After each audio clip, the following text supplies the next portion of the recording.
Nā, ko hoko whare nui hou te marae o Taupiri mo te kotahi tāra noiho. Te kaumārua marama rātou e tatari ana kia riro i a rātou te whare nei, no te rangi nei, ka tutuki. Haruru ana ngā mihini nuku whare. Te whare I hokona mō tata ki te kore noiho. Yeah, that's right. We gave the council $1 for this whare.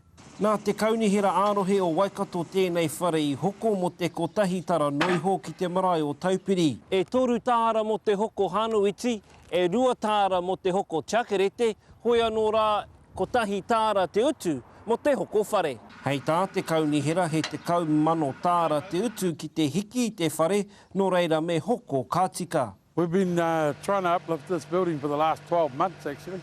We're pulling the building down so we can, that's our new whare nui. So we're going to separate it and it's going to be a ablution block and then a whare nui.